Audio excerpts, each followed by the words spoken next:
Bună, sunt Tudor și mă aflu în fața Muzeului de Științe al Naturii din Dorohoi.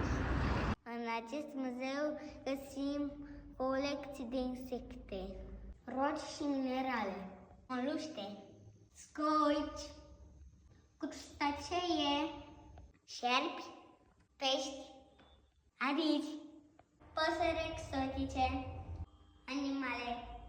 În această colecție găsim 4500 de fluturi exotici. Profesorul Ioan Nemes a strâns peste 250.000 de insecte. Aici se află animale din pădurea de conifere. Aici găsim animale din pădurea de foioase. Pe cumătra vulpe o găsim în silvostepă. Clădirea asta este construită de 100 de ani, mai bine de 100 de ani.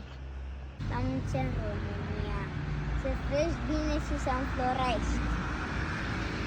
La mulți ani!